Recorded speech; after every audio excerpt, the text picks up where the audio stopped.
নাম রাখলে কি মুসলমান হওয়া যায়? মুসলমানের ঘরে জন্ম হলে মুসলমান হওয়া যায় না। দাড়ি টুপি যুবক রাখলে মুসলমান হওয়া যায় না। আমরা কোরআন সাক্ষী, নূহ আলাইহিস সালাম একজন নবী ছিলেন, তার ছেলে কাফের ছিল। নবীর ছেলে কি ছিল? কাফের। লূত আলাইহিস সালাম একজন নবী ছিলেন, তার ছেলে এবং তার স্ত্রী কাফের ছিল। অথচ ইব্রাহিম আলাইহিস সালাম একজন নবী ছিলেন, তার বাপ ছিল একজন কাফের। দেখা গেল জন্মসূত্রে মুসলমান হওয়া যায় না। আপনি আলেমের ঘরে জন্ম হয়েছেন, হাজি সাহেবের ঘরে জন্ম হয়েছেন, ছবি দরবেশের ঘরে জন্ম হয়েছেন, এই জন্মসূত্রে মুসলমান হওয়া যায় না। মুসলমানকে অর্জন করতে হয় কিসের মাধ্যমে? ঈমান এবং আমলে সালের মাধ্যমে। ঈমান এবং সৎকর্মের মাধ্যমে মুসলমানকে কি করতে হয়? অর্জন করতে হয়। আল্লাহ তাআলা বললেন মুসলমান সে, মুসলমান কে, তার সংজ্ঞা দিয়েছেন আল্লাহ তাআলা কোরআনে। আমান আসলামা ফাউলাইকা তাহারাউ রাশাদা।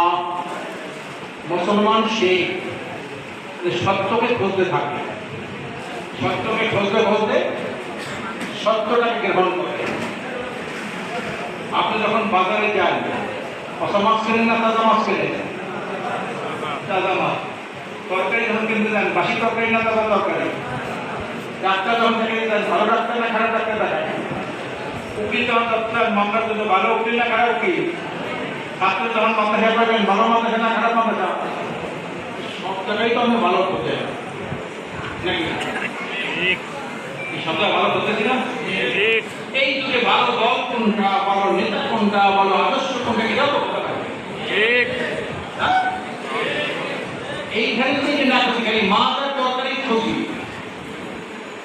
বুঝলেন? ডাক্তার আর উকিল খুশি, আর ভালো দল কোনটা, ভালো নেতা কোনটা, ভালো আদর্শ কোনটা, এটা খুশি না। বোঝা গেল আমান আসলামা তাহারাউ রাশাদা। হ্যাঁ, আমান আসলামা ফাউলাইকা তাহারাউ রাশাদা। মুসলমান তো সে সত্যকে খুঁজতে থাকে, সত্য খুঁজতে সত্যটা গ্রহণ করে। আমি সত্য খুঁজলাম, বুঝলাম, তাজা মাছ খেলাম না, পচা মাছ কিনে নিয়ে আসলাম। সত্য বুঝলাম, দেখে তাজা এটা আমি বুঝলাম, কিন্তু কিনছি কি সত্যটা গ্রহণ করি নাই, ভালোটা গ্রহণ করি নাই, তাজা মাছ গ্রহণ করি নাই। ঠিক না? আমি জানি ইসলাম সর্বশ্রেষ্ঠ আদর্শ, রাসূল সাল্লাল্লাহু আলাইহি ওয়াসাল্লামের সুন্নাহ হলো সর্বশ্রেষ্ঠ আদর্শ। রাসূল সাল্লাল্লাহু আলাইহি ওয়াসাল্লাম যে আদর্শে রাজনীতি করছিলেন, রাষ্ট্র চালাইছিলেন, এটি সর্বশ্রেষ্ঠ রাষ্ট্র। আমি মুসলমান, এটা বুঝি, কিন্তু এটা মানি না। কি বুঝেন নেই? আল্লাহ বলেন লাকাদ কানা লাকুম ফি রাসূলিল্লাহি উসওয়াতুন হাসানাহ। তোমার জীবনের সকল ক্ষেত্রে, সকল স্তরে, সকল বিভাগে রাসূল সাল্লাল্লাহু আলাইহি ওয়াসাল্লামকে অনুসরণ করবে। আল্লাহ তাআলা কি বলেন? মা আতাকুমুর রাসূলু ফাখুযুহু ওয়া মা নাহাকুম আনহু ফান্তাহু। রাসূল তোমাকে যা করতে বলে, রাসূল যা তোমাদেরকে দেয় তাই গ্রহণ করো। রাসূল যাদের প্রিয় থাকে তাদের প্রিয় থাকো। এর নাম হলো মুসলমান। আব্দুল করিম নাম রাখলে হয় না। রবীন্দ্রনাথ ঠাকুরের দায়ী দেখছেন না? দায়ী এই রবি ঠাকুরের দায়ী দেখছেন? অবশ্যই তো লম্বা। ইহুদিকে দায়ী দেখছেন? ইহুদিকে দায়ী নাবি পর্যন্ত ওদের যে রবি আছে, ধর্মীয় নেতা, নাবি পর্যন্ত দায়ী করা লাগে, তাই ওদের ওদের দৃষ্টিতে ওদের আদর্শ বাস্তবায়ন। তারপর শিখির দায়ী দেখছেন না? শিখ ওদের দায়ী, ওদের দায়ী, ওদের দায়ী, আপনার আমার দায়ী কি? এই দাড়ি দাম কি? যদি এই দাড়ির সাথে ঈমান না থাকে, আমলে সয় না থাকে, এই দাড়ির কোনো মূল্য নাই। ঈমান এবং আমলে সয় এমন একটা জিনিস, আল্লাহ বলছেন তোমরা ঈমান এবং আমলে সয় করতে পারো, আমি দুনিয়ায় তোমাদেরকে নেতৃত্ব করতে দেবো। ওয়াদাল্লাহু আল্লাযীনা আমানু মিনকুম ওয়া আমিলুস সালিহাতি ফাইস্তাকলাক লাহুম ফিল আরদ। যদি তোমরা ঈমান এবং আমলে সয় করো, সৎ কর্ম করো এবং ঈমান আনো, দুনিয়ার কর্তৃত্ব, দুনিয়ার নেতৃত্ব তোমাদেরকে দেবো। কয়টা শব্দ লাগে আল্লাহ? কয়টা শব্দ? বলে নাই কয়টা শব্দ লাগিয়েছে, কয়টা দাবি করছেন? দুইটা, একটা ঈমান আর ঈমানে আমলে চলে। সৎকর্ম করে না, ভালো কাজ করে না, মুসলমান দান করতে পারে না। আজকে মালের মধ্যে ভেজাল দেয়, মালে কম দেয়, তরমুজ খাওয়া যায় না, ঢাকায় তরমুজ খাওয়া যায় না, সন্দেহ।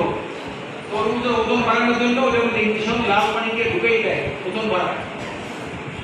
রোজার মধ্যে মুসলমান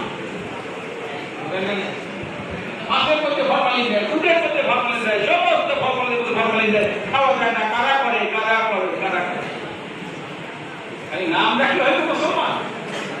হ্যাঁ, আবু তালেবও তো নাম থাকে সুন্দর, আবু তালেব নাম আছে বুঝলে চাষা তো কাপড়ে আর এই জন্যে এই জায়গা থেকে যদি না করতে পারে উপাস থাকা রোগা কিছু।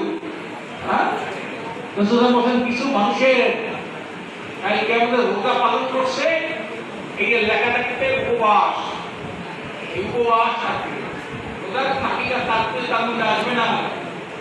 আর রাত্র জাগান করছে, তারা কি করছে?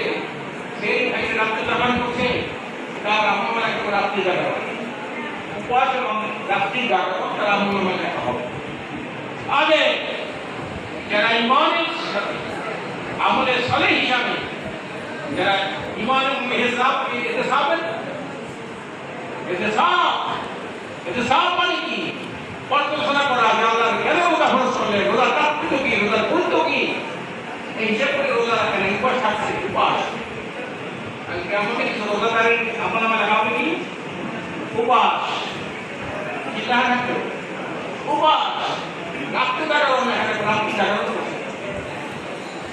এই জন্য প্রিয় মুসলমান সর্বশ্রেষ্ঠ জাতি, আল্লাহর প্রিয় জাতি নাকি? সর্বোচ্চ জাতি কেন? কি করবে মুসলমানরা? আল্লাহ বলছেন তোমরা সর্বশ্রেষ্ঠ জাতি।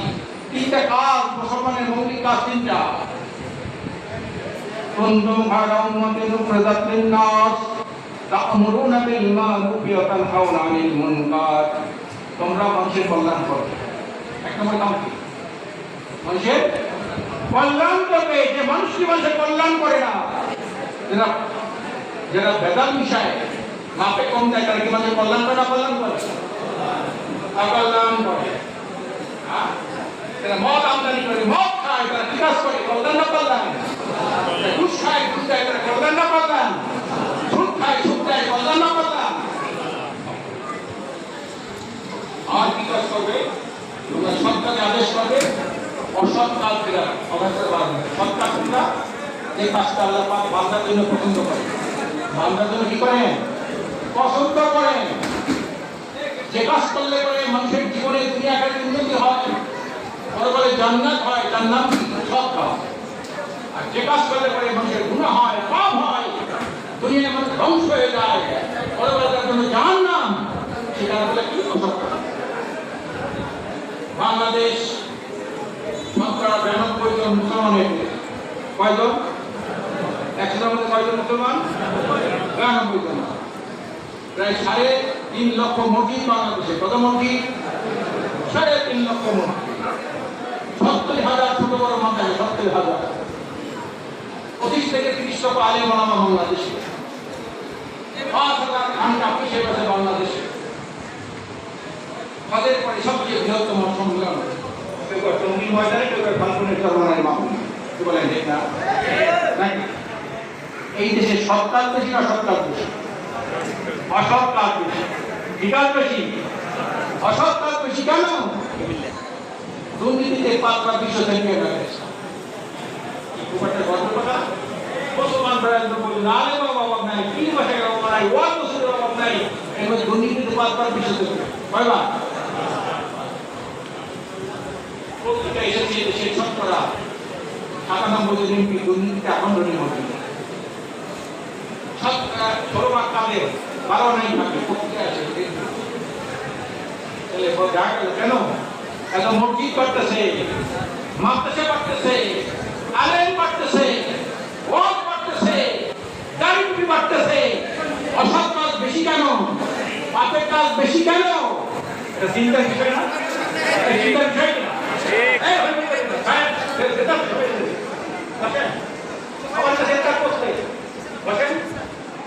বুঝলেন না?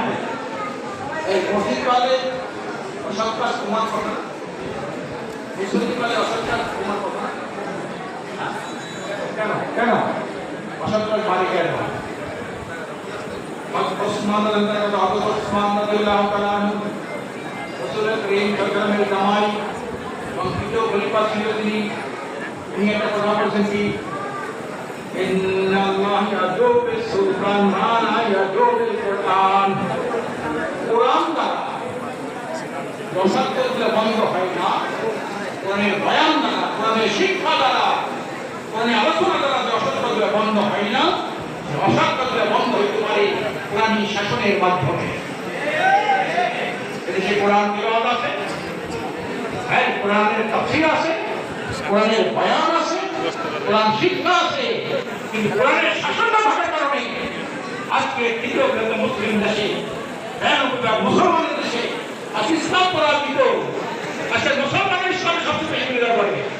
আজকে ইউনিভার্সিটি পিএইচডি কারা আমাদের বলা যাবে, তারা মুসলমানের করে জন্মান, মুসলমানের জন্মসূত্রে মুসলমান না, এরা করে কেন? কিন্তু দরকার কি? অসৎ কাজ বন্ধ করে সৎ কাজ প্রতিষ্ঠা করে আজকে মুসলমান হিসাবে আল্লাহর কাছে যেতে হয়। কি লাগবে কি? কোরআন শিক্ষা লাগবে, কোরআনের বয়ান লাগবে, কোরআনের তালিম লাগবে, সাথে সাথে কোরআনের শাসনও লাগবে। ঠিক না? সব আছে। আজকের মসজিদের মধ্যে অনেক শত শত কোরআন শরীফ আছে, প্রত্যেকের ঘরে কোরআন শরীফ আছে, মাদ্রাসার কোরআন শরীফ আছে, লক্ষ লক্ষ হাফেজ আছে, হাজার হাজার মুফাসসির আছে। অসৎ কাজ বেশি। অসৎ কাজ মানে ধ্বংসের কাজ। কি কাজ করে? অসৎ কাজ মানে কি? ধ্বংসের কাজ। ধ্বংস দুনিয়ায় এবং আখিরাতে। এই জন্য প্রিয় দিন ভাই, কি লাগবে? আমরা চাই এই দেশটা সবথেকে সমাধান হোক, ভালো লোক পারুক, একটা লোক পারুক, আমরা চাই না। এটা বার্তা কি লাগবে? ইসলামকে রাষ্ট্রীয় ক্ষমতায় প্রতিষ্ঠা করা লাগবে। কি লাগবে? রাষ্ট্রীয় ক্ষমতায় প্রতিষ্ঠা করা লাগবে। আজকের পবিত্র রমজান, রমজান হলো দিনে একটা খুঁটি, তৃতীয় নম্বর খুঁটি, তৃতীয় নম্বর ঈমান, নামাজ, রোজা, হজ, যাকাত। কয়টা? এই পাঁচটা খুঁটি করে ইসলাম দণ্ডায়মান।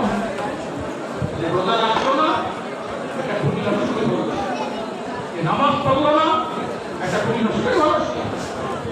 যাকাত হওয়া সত্ত্বেও যাকাত দিল না, ইসলাম একটা খুঁটি নষ্ট করলো। সে হজের অবস্থা খারাপ, হজ করলো না, ইসলাম একটা খুঁটি নষ্ট করলো। এই জন্য প্রিয় দিদিরা, রমজানের তাৎপর্য অত্যন্ত গুরুত্বপূর্ণ। এই মাস এমন মহিমান্বিত মাস, একটা নফল ইবাদত করলে আপনি একটা নফল নামাজ করবেন, ফরজ নামাজের সমান পাওয়া, একটা ফরজ নামাজ করবেন, সবচেয়ে ফরজ নামাজের সমান পাওয়া। বোঝা গেল নাকি? এটা তো গুরুত্বপূর্ণ। এই মাসে শয়তান আটকাই দেওয়া হয়।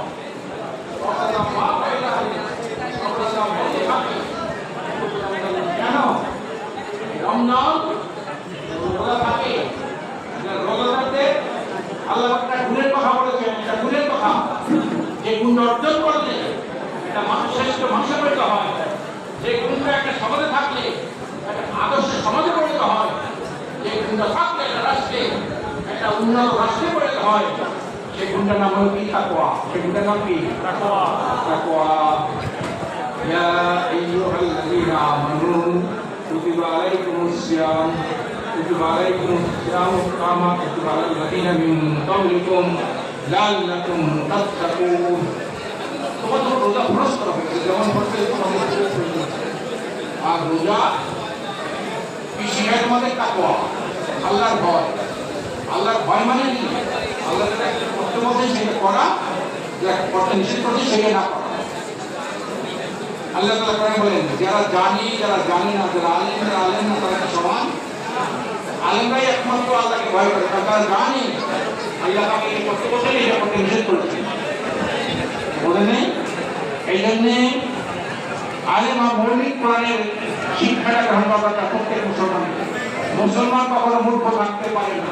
মুসলমান কি থাকতে পারে না? মূর্খ থাকতে পারে না। এই জন্য আপনারা কোরআন শরীফ পড়বেন, যারা কোরআন পড়তে জানেন, যারা তাফসীর পড়বেন, যারা কোরআন পড়তে জানেন না, বয়স্ক মাদ্রাসা শিক্ষার্থীরা বয়স্ক শিক্ষার্থীরা করে কোরআন শরীফ পড়বেন, তেলাওয়াত করবেন, তারপর অর্থ অনুবাদ করবেন, কোরআনের মর্মর্থ উপলব্ধি করবেন, আল্লাহ কোন আদেশ কোন নিষেধ করতে পারবেন। এইভাবে যদি আমরা আদেশ নিষেধ যদি আমল করতে পারি, তাহলে ইসলামী শিক্ষা যদি তাৎপর্য বাস্তবায়িত হবে। আর যদি আর কিছু যদি না থাকে, আমি আল্লাহর আদেশ নিষেধ জানি না, আল্লাহর ভয় অন্তরে হইল না, আমি অর্জন করতে পারলাম না, আপনারা আমার আমার উপর এবং রাষ্ট্র আসুন এই পবিত্র রমজানে আমরা তাকে অর্জন করি এবং অর্জন করা দরকার। এবং এই রহমত মাগফিরাত লাদা এই তিনটা সৌভাগ্য আমরা সৌভাগ্য আল্লাহ কথা বলছেন। রহমত কাদের রহমত দেবে, কাদের নাজাত দেবে, কাদের মাগফিরাত দেবে, করে বলা আছে কারা পাবে রহমত, কারা পাবে নাজাত, কারা পাবে মাগফিরাত। এই কথাগুলি কোরআন শরীফে লেখা আছে। যারা কোরআন পড়তে পারি, পড়তে পারি, কোরআন তাফসীর করি, এই যে অনেক টাকা খরচ হবে না, আমরা অন্তত এক খণ্ড কোরআনের অনুবাদ করব। এই কোরআনের অনুবাদ করবো। কোরআন আল্লাহ কি বলছেন আমি জানবো বলবো যে এক খণ্ড কোরআন অনুবাদ করতে লাগিয়েছি সবাই নাকি? মাশাআল্লাহ, লক্ষ লক্ষ হাজার হাজার টাকা খরচের রমজানে আমরা অন্তত কোরআনের অনুবাদ কিনবো তো নাকি? আল্লাহ কোনটা হালাল কোনটা হারাম করছেন না মানলে কোনদিন জীবনে টাকা অর্জন হবে না। এই জন্য আল্লাহ আমাদেরকে সঠিকভাবে দিন জানা, দিন মানা, দিন অর্জন করা, দিনের সঙ্গে খাওয়া দাওয়া, দিন কায়েমের জন্য জান মাল সময় মেধা কোরবানি করে আল্লাহ সান্নিধ্য লাভ করে মুসলমান হিসাবে আমরা যত হয়ে গেল আমি